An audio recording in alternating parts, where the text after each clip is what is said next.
dedicated to promoting women engineers and scientists and inspiring girls around the world to follow their academic interests in a career in engineering and science.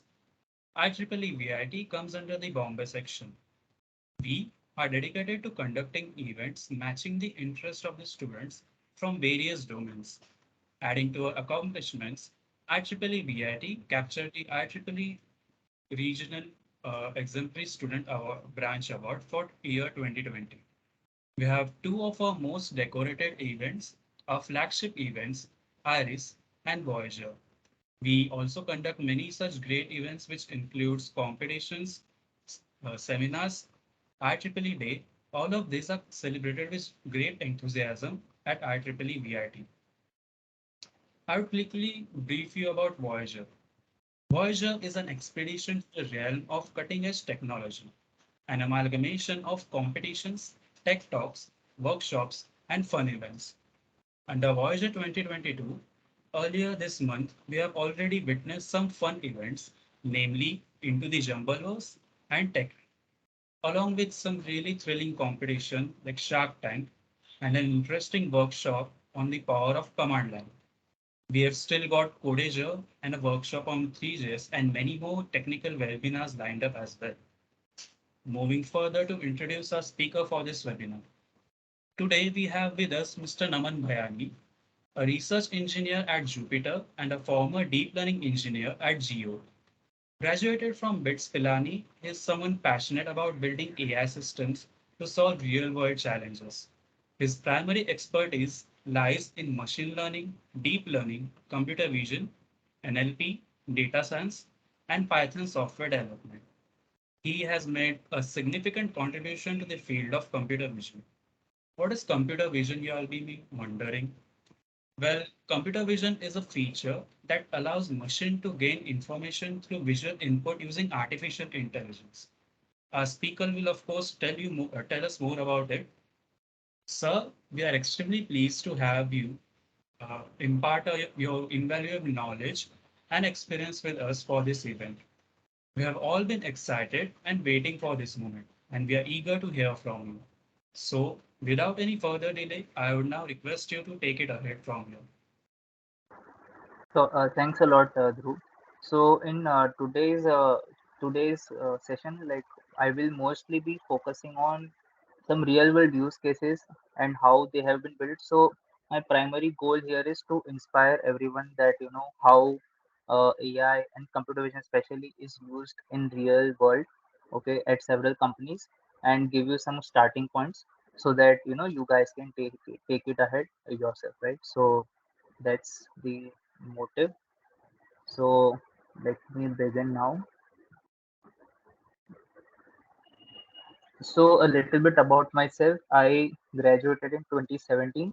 I started working with High Tech Robotic Systems. It's a robotics company based out in Gurgaon, and I was primarily working on the ADAS product. So uh, also let's keep this as a slightly interactive session. So what ADAS means, like, is anyone aware of what ADAS means?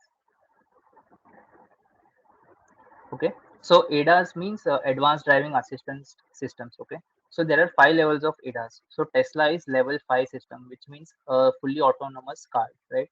So ADAS 1 to level 2, level 3 means that you have to assist the driver, so that they drive safely, etc.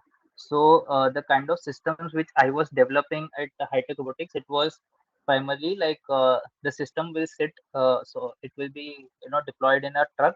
It will continuously monitor the driver, and if and when he falls asleep, we raise an alarm, right? So it was a real time system which was deployed in Daimler trucks and other aftermarket segments. So it was a great learning curve for me personally. So coming to Geo, I mean, it was really a great experience working at Geo. I worked for almost 3.5 years. So we have built like several cool AI products out at Geo. So first product which we launched was face recognition based access control system. So nowadays we have face recognition systems in say mobile phones, etc.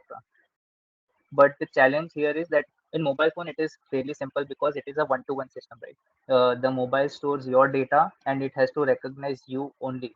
It does not recognize anyone else. anyone else. But if you have to say build a very large scale face recognition system, right? Say recognize 5,000, 10,000 people, then there is always a chance of falsely recognizing someone else, instead of me.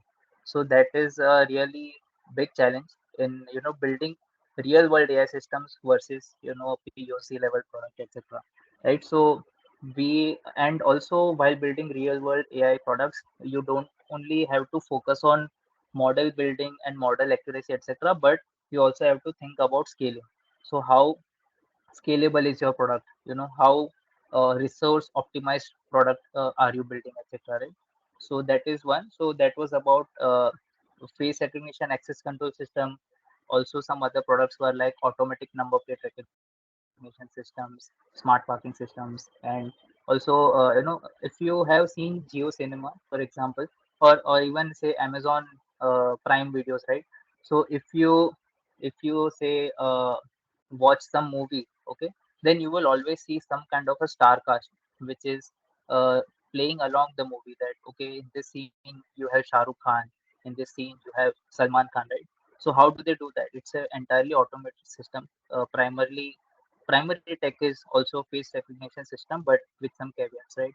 So a similar system we also deployed for Geo Cinema, where you have all the star cast content, replaying along with the movie, right? So yeah, a lot of projects around surveillance AI plus video analytics. Yeah, that was about Geo. So coming to Jupiter Money, I mean, primarily, basically Jupiter Money is a neobank. It's a totally digital bank, right? So here I am primarily working on NLP related, tasks, large scale data mining, text mining, etc. So yeah, that is about myself.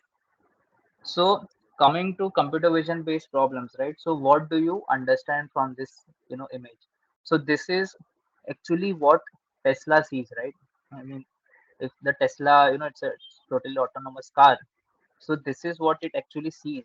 What it perceives, while doing its autonomous operations. So what can you understand from this system? So yeah, I would like to have some discussion around it.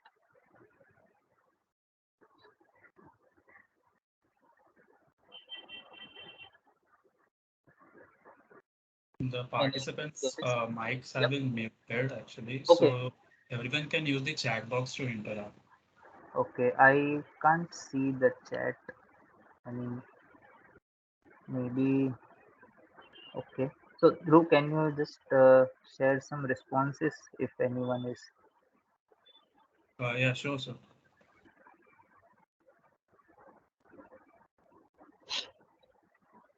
So, primarily, what I can see from this image is like, first of all, it's obvious that it is detecting some, truck or a car which is in front of it. Secondly, it is also trying to perceive how far it is, that is also interesting. Thirdly, in the left hand side of the screen, you can see that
Sir, can you please switch on your cam? Is there some network issues?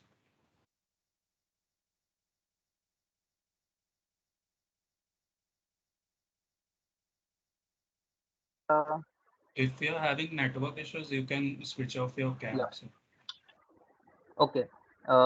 Am I audible now? yeah, you're audible. Okay. Uh, yeah. So what I was sharing here is that uh, from a performance perspective, it is very important that uh, I mean you are able to process all the images or all the entire video very fast. Otherwise, कुछ event हो जाएगा, but you are not able to capture it in real time, right? That are the real world challenges for an AI systems. Okay. So also I would just like you all to see this video once on how Tesla sees and perceives its environment.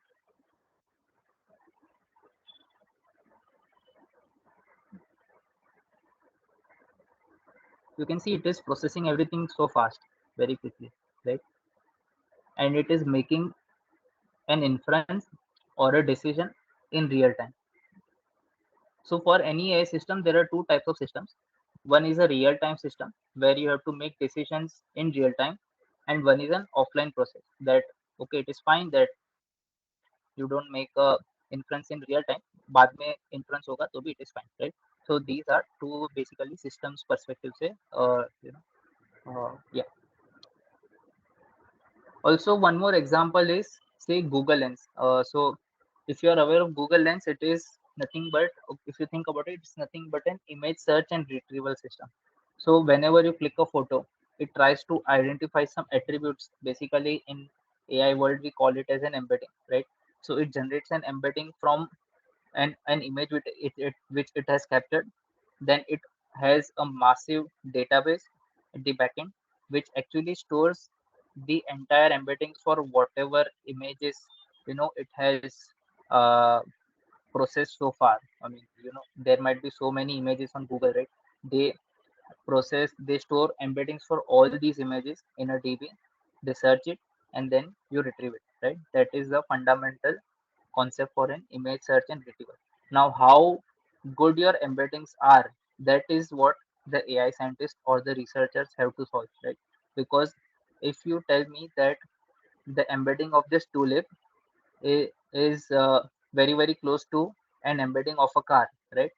So then if I just capture this tulip ka photo, you might be recommending me a car, right? So that is not a good retrieval system. So again, here it all depends on how good your feature map or your feature embedding is, right? So these are some systems or some examples which I have built in the past. So for example, this is just a town hall center, and we were working on surveillance AI system where, okay, so the inspiration behind this product was uh, a London blast scenario. So what happened in London blast was there was a huge blast, train bomb blast a few years ago, around 2017 or something, 2018, I don't remember. But they just knew that there was some lady with a yellow dress. Okay, the police only knew that much information. So they just inserted these attributes in their AI system, and it traced the that particular woman within 9 hours, because they had so many cameras, they had their systems running at the back end, they were crunching data, they found out that particular woman and she was arrested within 9 hours, right? So that was one inspiration that okay, we also want to build a search and retrieval system that if we were to say just insert any attributes of a person, that find a black person wearing say blue trousers, you know something like that, and also say that person is wearing a short sleeve shirt. Okay, so then I want to trace that person and detect him very quickly, right? That was one inspiration. So see, again, there are several paths to any system. So this is the detector model which detects various parts of a person. So this is one entire person, human being, right? These red boxes are the lower body parts. Okay, the green body parts are green body bounding boxes are the upper body. So that is how we also segment an object, right? I mean, not segmentation, sorry, localize various uh, areas within an object. right? That is also what we do. Secondly, moving on, so once you detect these things, right, you then pass it through several layers or several AI models to capture different attributes for a person. Now, it is not actually visible in this GIF that what attributes we are actually capturing, but yeah, the main idea is that you have to break down a particular problem in such a way that there are different components who are responsible for different say features or responsibilities, etc. And then finally you stitch up everything, which is what we call the inference, and then you dump it or sync that data somewhere, right? That's the whole idea. uh, is it, are you getting the point, or is there any doubt to anyone? Hello? No, sir, no doubts. You can Okay, cool. So also one more example is that, like as I said, that we were solving some automatic number plate recognition based system. So this is also a problem where you have to first detect the license plate and then recognize that what numbers are written inside it, right? I'm just simplifying the problem. There are many more layers to this, but yeah, this is also one real use case within surveillance AI domain, right? And yeah, this was one product which I had built around almost 2 years ago. So basically, I was inspired by this Google Lens, right? That I should be able to retrieve any, say, apparel. If I just click some photo, I should be able to retrieve any similar apparel from, say, Amazon, Myntra, etc. Right? I wanted to build that system. So this was my website. I have taken this website down, so I just have a video. So here I am just clicking a photo, or basically say upload a photo. Okay. When I do that, my AI engine, it infers that, okay, this is a floral pink long sleeve top. So basically I'm trying to identify different features within this object, or say within this image, right? And when I say buy similar products, when I click on buy similar products, it will basically retrieve uh, several products from my backend catalog, okay, which I have stored beforehand. That, okay, for example, I have 10,000 Myntra products in the backend.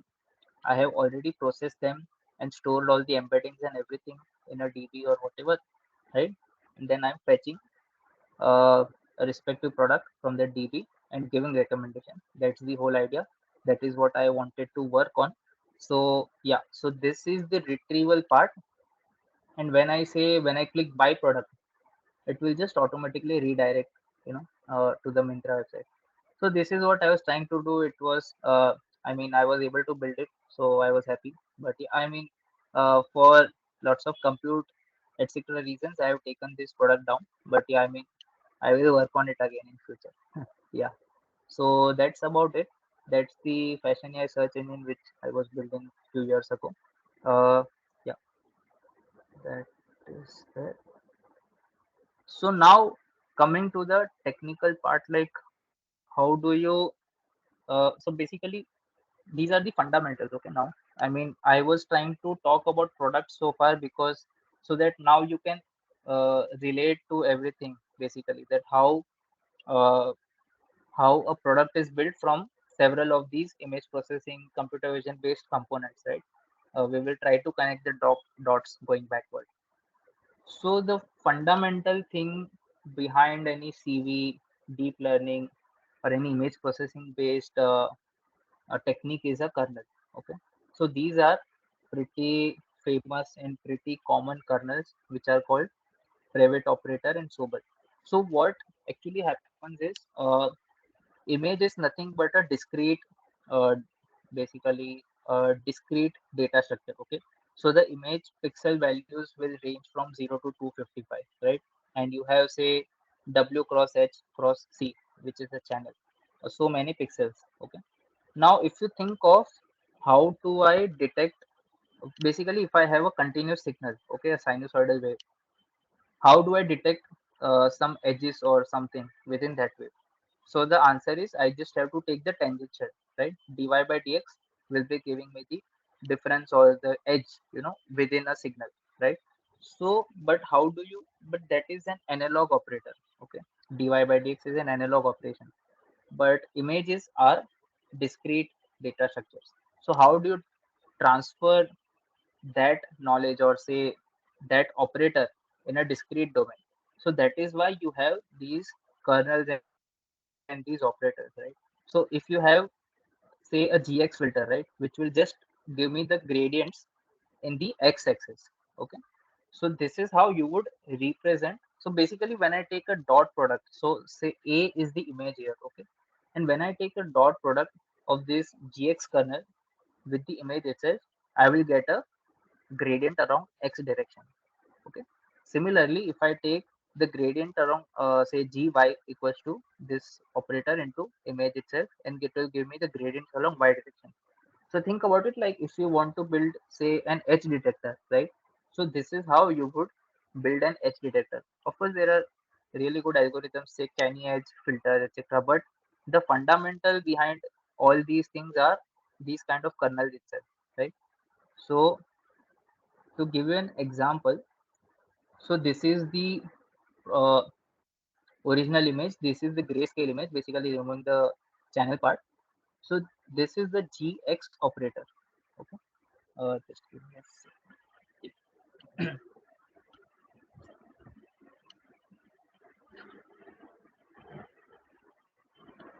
Yeah, so basically if you see the gx operator, you will see that all the edges along x axis, right, they are pretty much visible. So example, if you take the ear part, right, the ear edges are pretty much visible here. But in the gy image, which is the image gradient operation along y-axis, the edges around ears are not visible in the x direction, right? But at the same time, it is pretty much visible in the y direction, right? So this is what a kernel operator does. Okay. Now, why are we speaking about kernel? Is because in CNN also, modern one CNN, it's all about kernel. Okay, you basically do forward propagation, back propagation, change the kernel weights. Basically these are the weights. Okay, so whatever the kernel values are, these are nothing but the weights. Okay, so you do these forward prop, backward prop, and modify the weights of these kernel. So that is the learning part. And using these kernels you get some output, which are your intermediary feature maps. And finally, based on your, say, task, whether it's a classification task or an object detection task, whatever, your output could vary. Say if it's a classification based task, then you would say you have some n number of classes which you have to predict at the end, right? So that is how. But in the intermediary feature layers, you would find some kind of feature maps. So for example, the feature maps, so as you have seen, you will always find these kind of edges and some kind of filter and some variations. These are actually the kind of features which you will see in the intermediary layers, right? So, I mean, are you all guys able to connect with how we are proceeding? Like, say, starting from a simple image based kernel, then moving on to a real world example, moving on to the convolution part, and then finally these feature maps. Does it make sense, or do you have any doubts?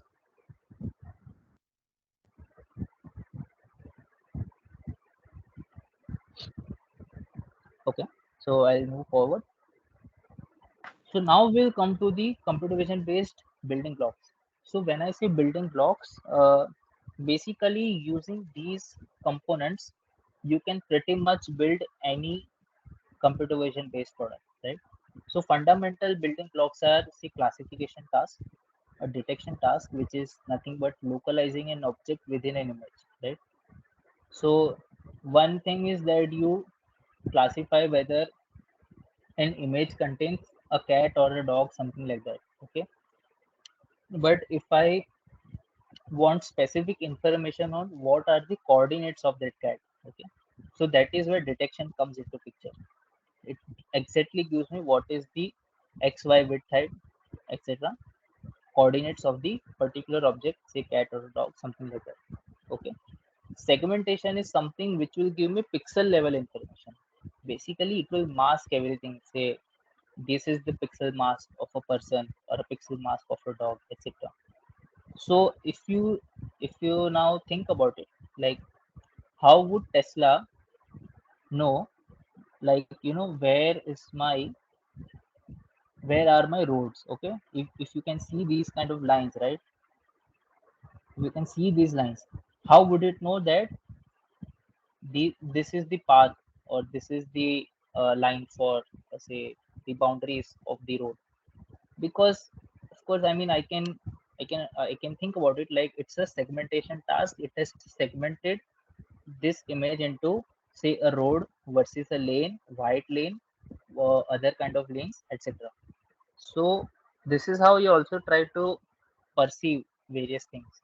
So yeah, so moving on, basically there are 3 to 4 broader tasks within the computer vision domain. One is the classification, other is detection, and the third is segmentation. Image synthesis is, I mean, a lot of you folks might be uh, aware of the GAN techniques, etc., like synthesizing image, generating adversarial networks. But these are, pretty niche applications. Generally, there is no, like, say, it is not used to build any product. Okay, let me take out it like that. It could be used to synthesize image, generate image, augment image, etc. But it is not very widely used in most of the products. Right? These three are the tasks which have been solved more or less. A lot of innovation is also happening in these 3 tasks because these are, say, bread and butter for any vision based product. Okay, so moving on.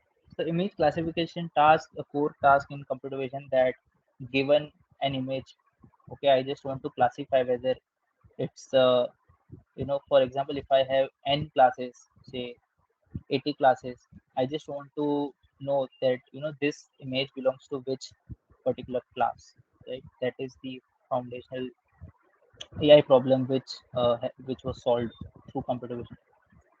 So now how classification works. So I am not going into traditional image processing plus ML systems, because there are also several ways to, say, generate a feature map using image processing based techniques and then have a machine learning model on top of it, say SVM or XGBoost, whatever. But your image processing features could be anything like, say, Hog or a Gaper or LBP, right?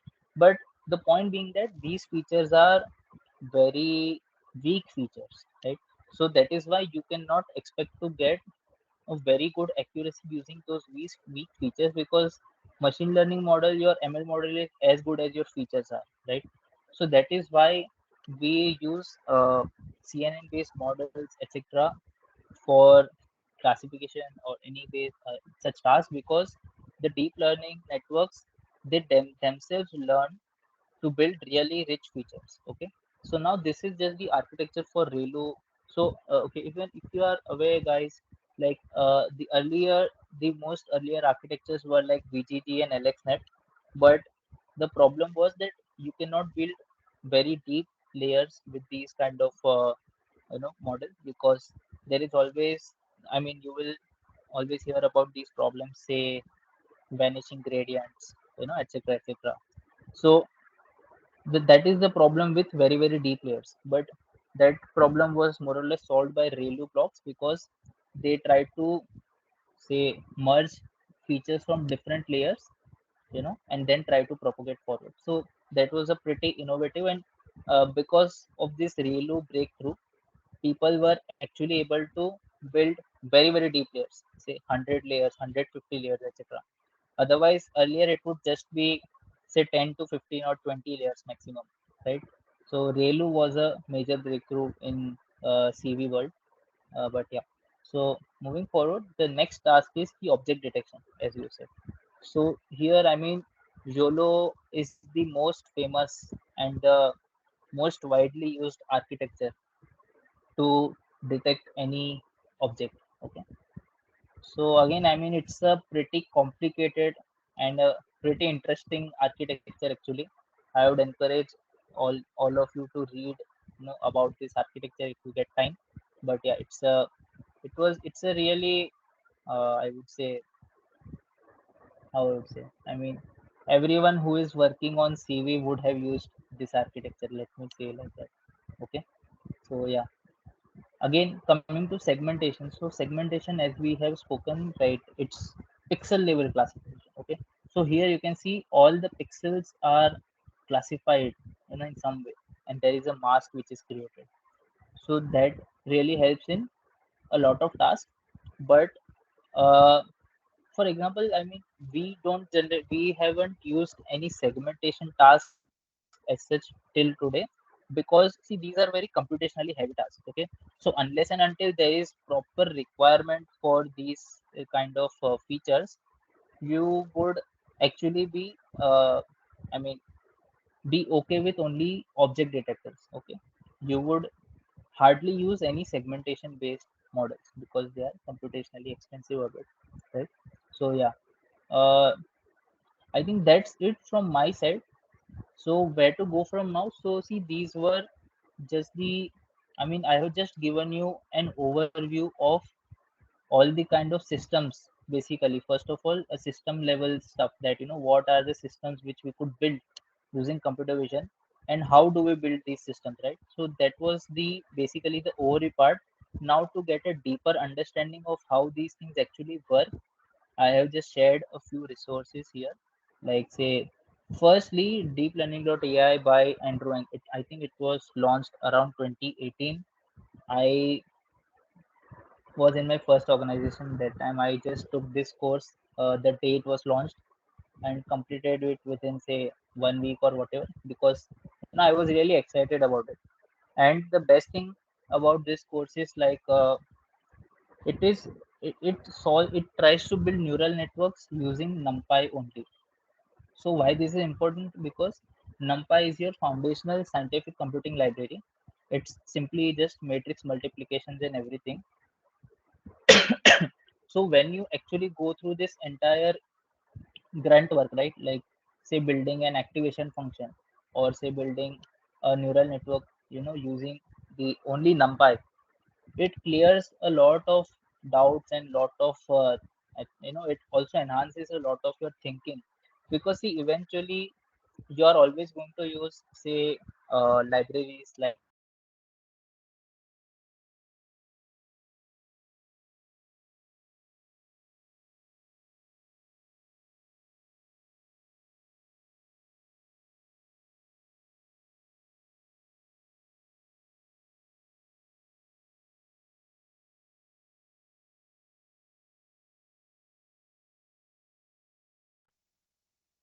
Segmentation, Insitute, Sir, am I audible? yeah, you're audible. Yep. So this little log, basically, I mean, it's a really interested, like, pure mathematics. Okay. Like this semi supervisor, if you open any blog, right, it will be pure mathematics in terms of how these models come up, etc. So but I would suggest that before going through these kind of things, you know mm, let's just focus on the foundations, which are the deep learning.ai. It covers that pretty much. And also, whenever you want to try some problem, or something related to image processing, etc. So these two, say PyImage Search and Learn OpenCV, are industry, say, leading blog series, on solving several computer vision based problems, etc. So I would highly encourage you to go through these, 3 and 4. These are pretty much hands on. Like whatever, if you want to train some neural network, or some uh, do some kind of image processing based task, uh, mostly you will find some resources within these two blocks itself, right? So yeah, that's pretty much it.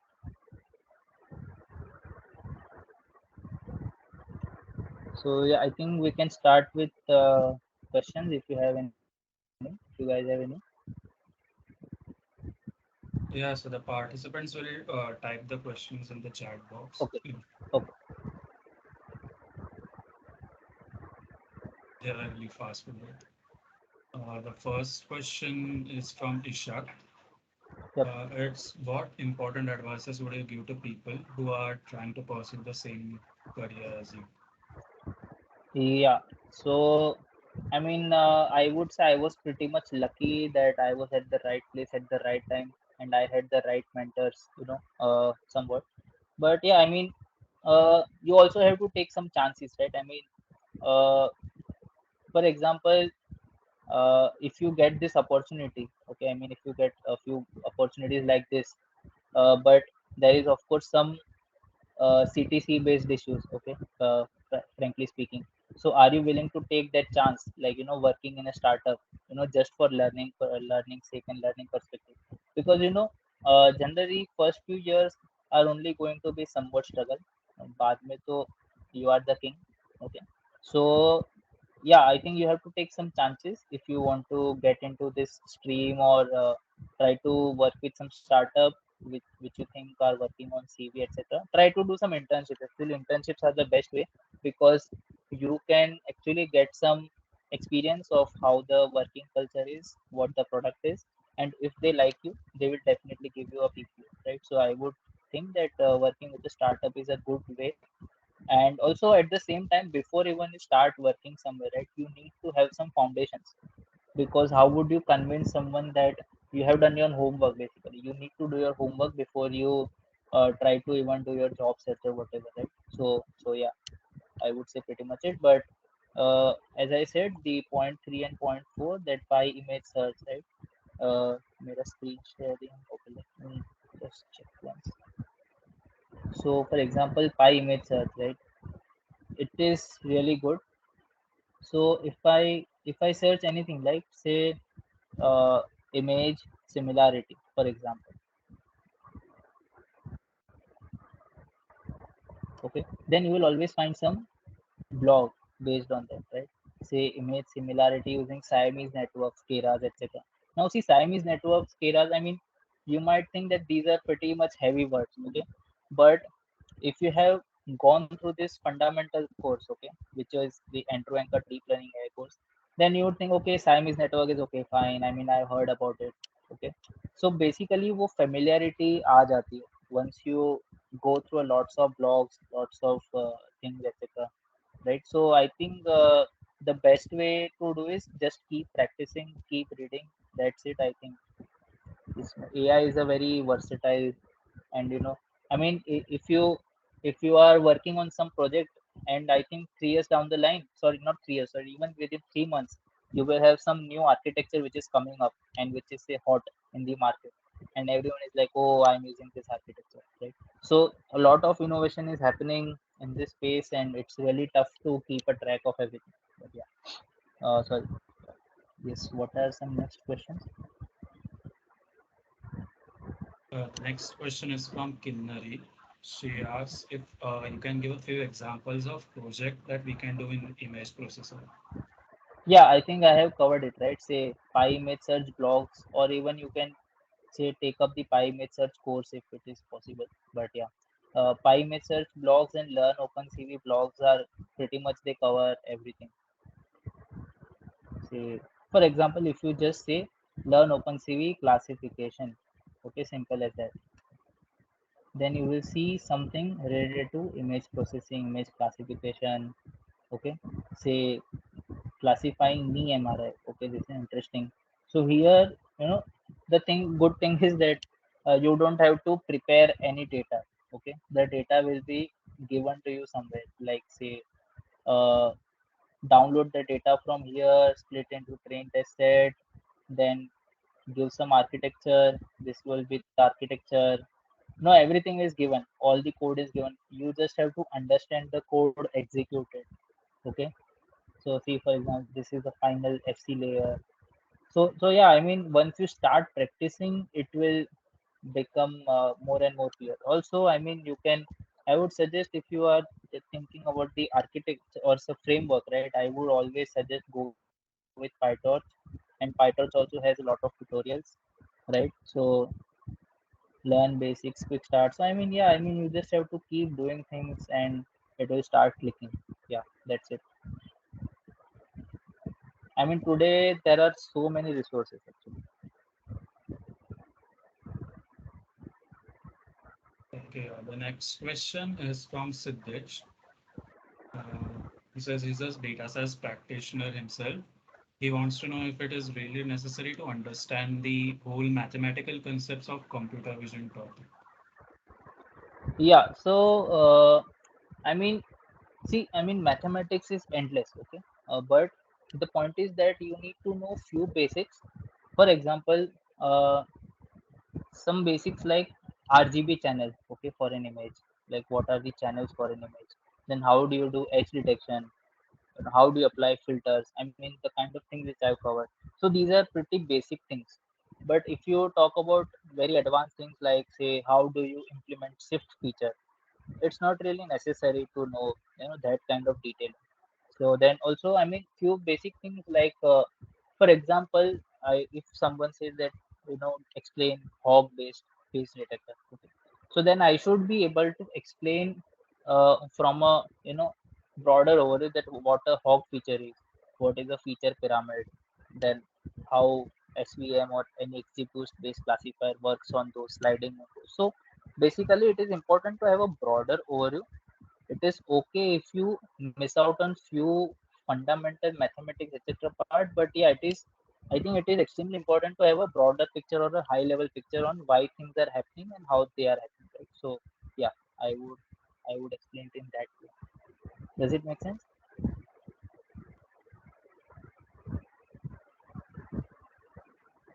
Hello? Yes, sir. Yeah.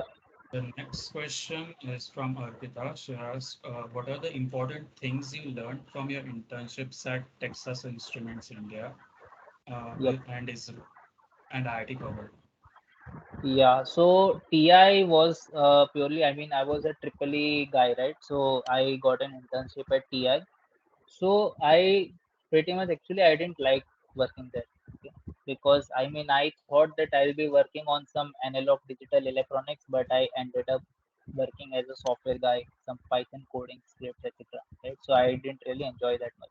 But one interesting thing happened was there was a TI demo day where all the teams were like really like showcasing their products on how they are working, what they are working with. So there was one team which was building some SOC for Volkswagen, some ADAS based SOC, like full on like deep learning, computer vision, etc. So I got connected with the team. I started talking to them, understanding what to do, how to do, etc. So I mean, also they suggested me that okay, you are interested so much interested in computer vision, then I think you should definitely pursue it, etc. Right? So that was one motivation which I also got from those things. I mean, I didn't get a chance to work with them, but yeah, I mean, TI is a good place if you are like full into electronics, uh, not much for software, etc. So yeah, ISRO SEL. I mean, it is a really, I mean, cool place because uh, as a semiconductor person, I mean, you know that there are no semiconductor foundries in India. Okay, this is one place where there is a proper fab lab, like proper fabrication lab. But the kind of technology which they use, for example, say nowadays, I think is it 2 nanometer or 6 nanometer or 8 nanometer? What's the nanometer for transition transistors today? I don't remember. Uh, when I was in college, it was I think somewhere between 10 to 20 nanometer transistor. Gate channel was the thing, right? But in ISRO, I mean, it was very outdated, but it was fine. I mean, it was fine. But the thing is that we got an experience into how a fabrication lab is, and what to do, what a clean room. So it was really cool. It was just a 2 month internship. So yeah, that's it.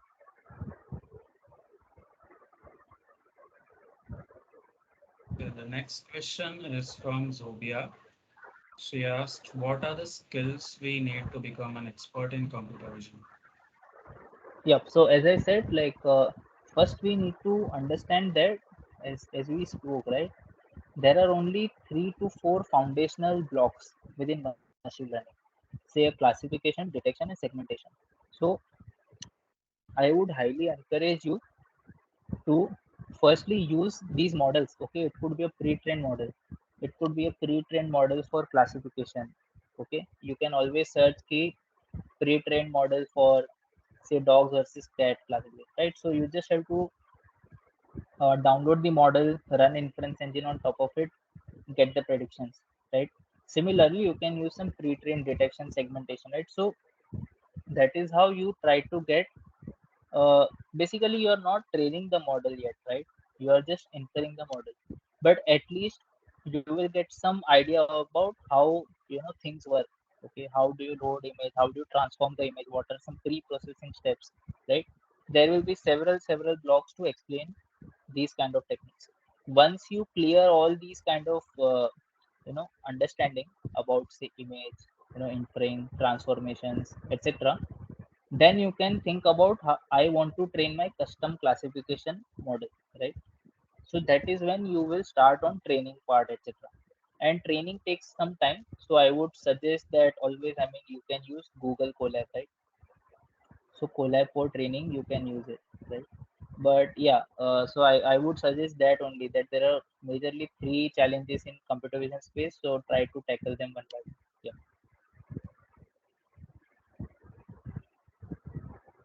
So the next question is from Feni. She asks, what are the challenges faced by computer vision technology? Yep. So the major challenge is computational resources, right? So if you train a very large model, okay, you cannot actually productionize it.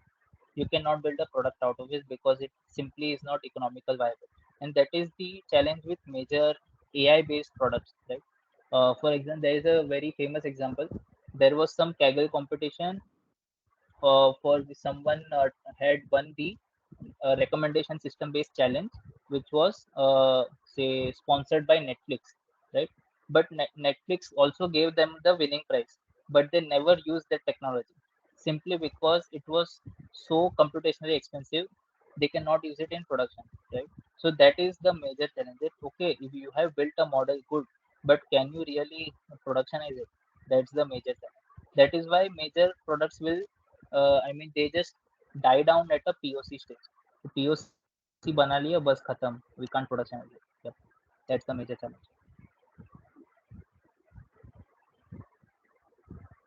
Can you explain like what computationally expensive exactly? Yep. So if you think about it, like whatever program we run it on a CPU, right? But these AI models, they run on GPU. So GPU are very expensive. Okay. So you have to optimize. Basically, I haven't covered the part on optimization. So once you build a model, you also have to do several steps on the optimization part. So one thing to optimize is that optimize on the architecture itself. That if you have trained a model with say 100 layers of architecture, right? You trim down to, you just take a smaller model with say 50 layers or say 20 layers or something. Try to achieve similar performance, right? Also at the same time, there are several tricks, I mean very advanced tricks on the quantization part.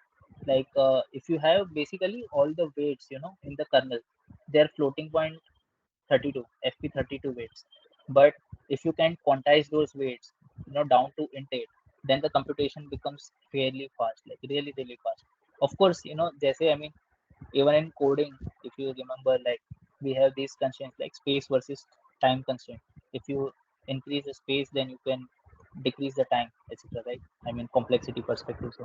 So in this case, like if you reduce from fp32 to int 8, there will obviously be a drop on the accuracy part, but then it's a product call, that are you actually fine with the accuracy drop, with the say reducing latency, increasing throughput, etc. So these are the kind of trade-offs, basically, I would say, you have to do while making a product, proper product. Yeah. All right. So the next question is from it's what according to you has been the biggest challenge in your AI journey so far? Challenge, so it only happens in the start. I mean, you need to enter into the space somehow, because once you enter, then I mean, then you can always go forward, right? But if you, I mean, if you are doing something else and then you suddenly want to shift to AI, it's a bit of a challenge, I would say. I mean, see, I didn't have any proper education in this field, right? If you have, say, masters or whatever, then to it makes sense, I mean, it's fine. But I didn't have any kind of background, so it was pure hands-on for me, I would say. I mean, yeah, I did some internships actually, in gray orange robotics. Are you guys aware of gray orange robotics?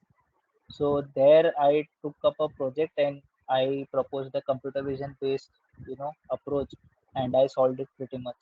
So yeah, I mean that is how I started. I mean I didn't know anything about computer vision back then, but I wanted to do something on computer vision. So I mean there I took up a project saying that okay, I want to build a product for say blind people, that they should just click, click a button.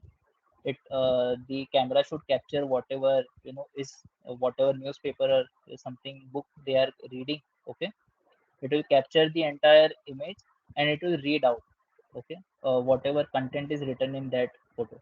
So that is the project which I had proposed during my internship. It was approved and I had built the POC and everything. It was pretty much fine, but when I actually started I did not know anything about it, you know. So but yeah, I just kept on grinding, kept on doing stuff, and it eventually happened. So हाँ करते रहना पड़ता है, मतलब तू वरना कुछ आएगा नहीं. So yeah.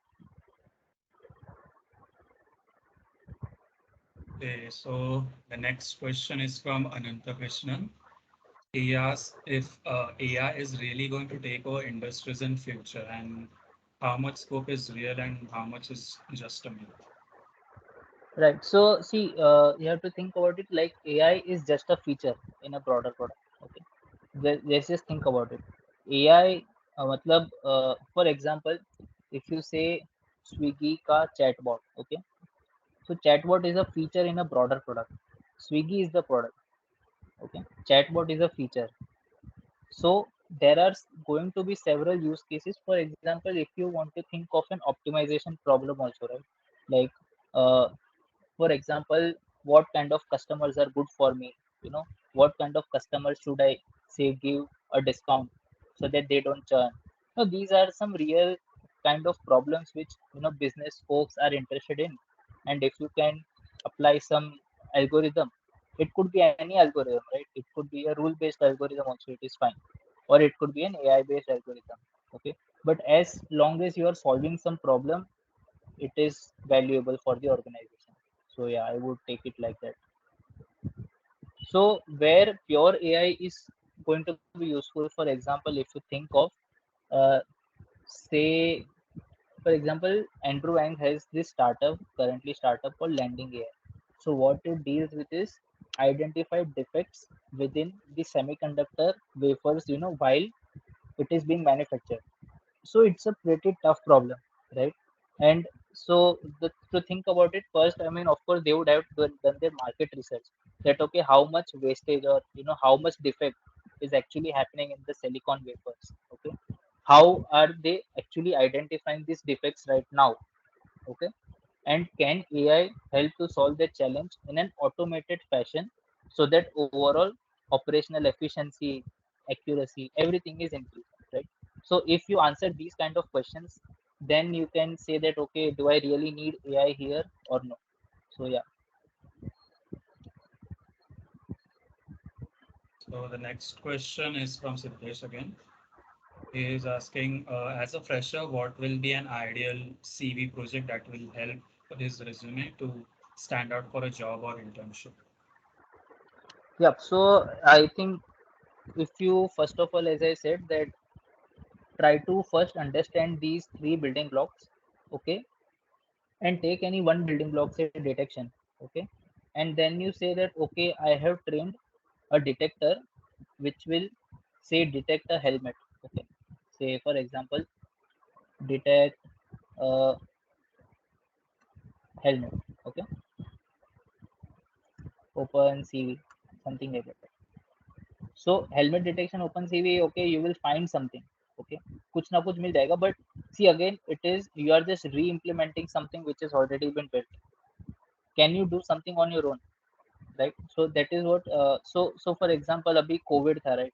So you can take up a problem, say I want to identify whether a person has worn a mask or no. Okay, it's a simple problem. I mean, it's a simple problem. I mean, to think about it. But if you have worked on say these three blocks, right, you will always start to think in that direction. That okay, to identify whether a person has worn a mask or no, firstly I will have to detect a face. Okay, once I detect a face, maybe I can do a classification based layer to identify whether has he worn a mask or not, right? Simple like that. Okay, so yeah, I mean, if you do something innovative like that, okay, because if you are a hiring manager or someone who is screening lots of resumes, okay, then he will always know whether it is a standard open source problem or is it a custom problem. If it is a custom problem, it's a unique problem, then you will be hired. वरना तो पता चल जाएगा कि ये तो कहीं ना कहीं गिटहब से उठा के बना दिया है. He does not really know anything about it. So yeah, कितना डेप्थ में पता है that I mean, once you go deeper into that problem statement and try to solve it, you will understand. So yeah,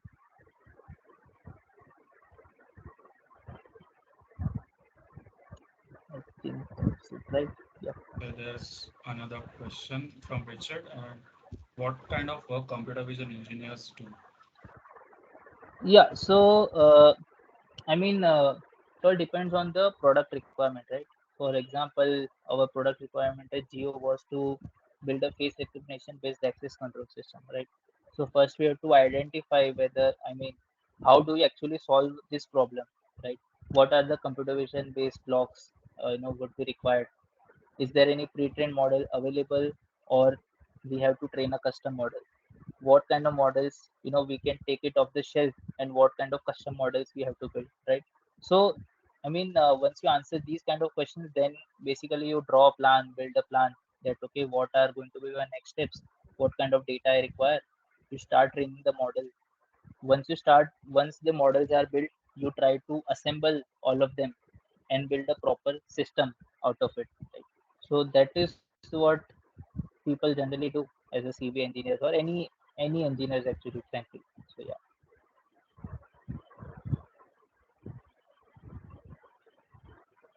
Okay, so anyone from the participants have more questions for the for sir?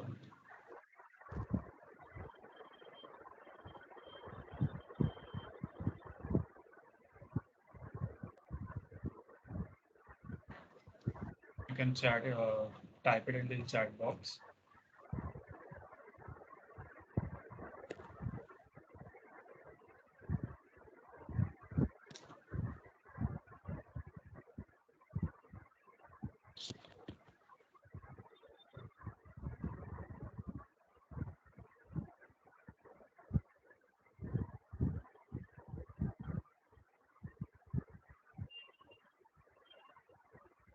Okay, so Durvankar is asking, what advice would you give to people who are trying to? I think we have Yeah, done. yeah, I Anyone mean, else we have asks? covered it. I think firstly I would always say कि, I mean, just do this course, right? मतलब उसके बाद में सोचो कुछ. So yeah.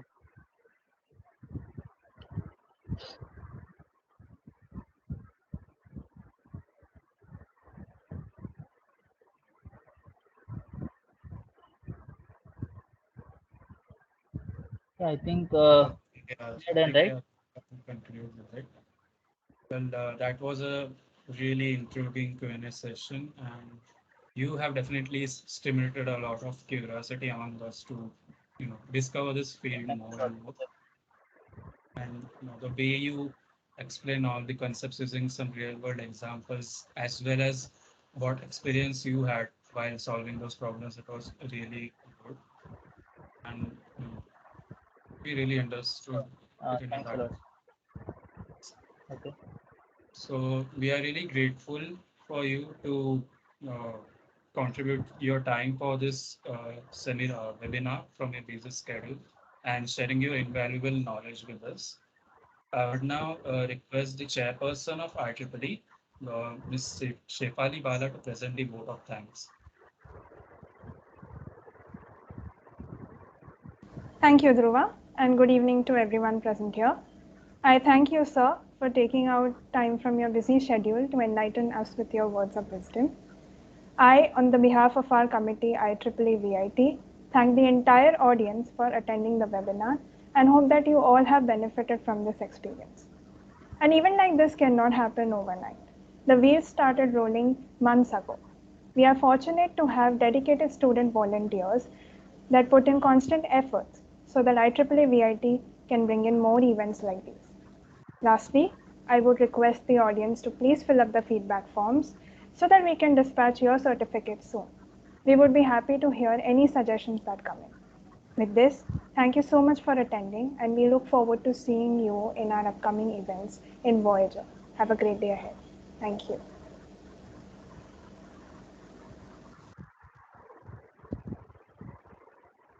Thanks. Bye bye. Okay, as mentioned before, you'll just make sure you fill your details in the form correctly, as the same will be reflected in your certificate. So that brings us to the end of today's session. This is your host, Dhruva Sahni, signing off.